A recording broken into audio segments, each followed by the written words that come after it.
простой по составу и такой невероятно вкусный. Готовлю в этом ролике знаменитый салат Уолдорф. Если интересно, продолжайте смотреть.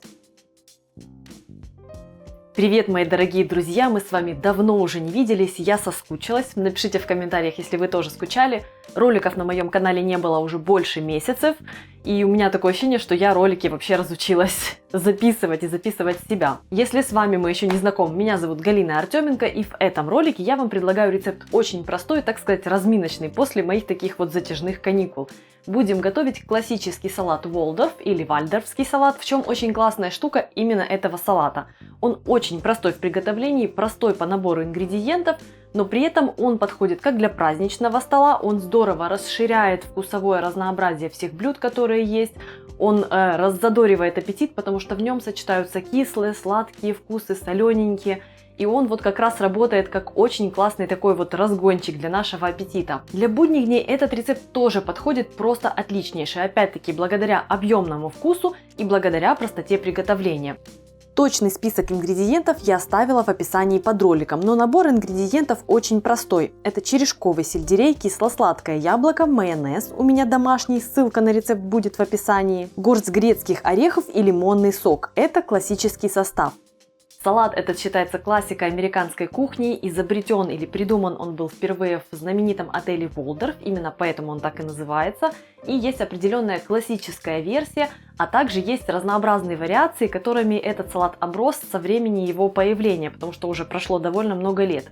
Об этих вариациях, этих ингредиентах, которые вы можете использовать, я тоже расскажу уже в процессе приготовления, так что продолжайте смотреть, будет очень вкусно, очень интересно. Процесс приготовления простой и быстрый. Удаляю сердцевину яблока. У меня яблоко сорта Гренни Смит. Это должен быть кисло-сладкий сорт, чтобы вкус салата был сбалансированным и объемным. Можно срезать кожицу, но я ее оставляю. У этого сорта она не слишком жесткая, так что вкусу не помешает нисколечко. Нарезаю яблоко пластинами толщиной около 2-3 мм, а затем режу соломкой.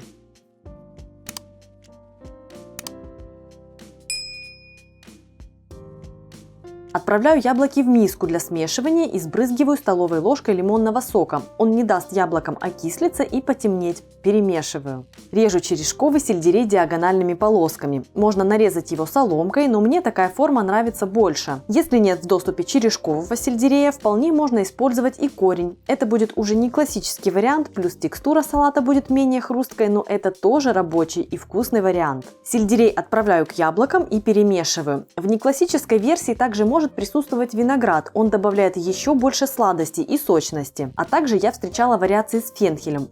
Теперь займусь орехами. Откладываю несколько целых половинок для красивой подачи. Остальные орехи я отправляю в пакетик и разбиваю скалкой в крошку. Можно также орехи порубить, но мне удобнее их именно разбить. Так получается быстрее.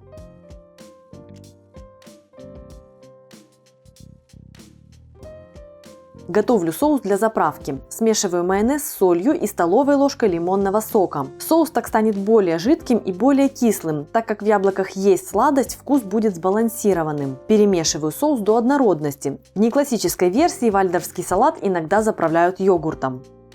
Мне нравится заправлять салат не в общей посуде, а поливать заправкой уже порционно. Получается красиво и аккуратно. Итак, подача. На тарелку выкладываю смесь яблока и сельдерея горочкой. Слегка поливаю салат заправкой из майонеза. Посыпаю салат кусочками орехов, они добавляют маслянистости вкусу.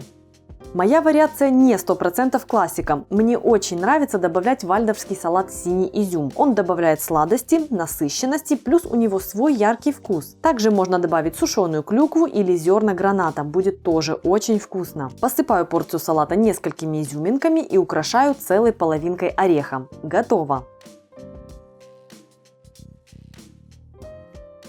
Друзья, если этот рецепт пришелся вам по душе, ставьте лайк этому ролику, подписывайтесь на мой канал, если вы еще не со мной, и нажимайте на колокольчик, чтобы не пропускать выход новых вкусных видео. Меня зовут Галина Артеменко, это канал «Жизнь вкусная», и после своих каникул я активно собираю запросы на те рецепты, которые хотите видеть на канале вы. Так что оставляйте свои комментарии, будет нам всем очень-очень вкусно!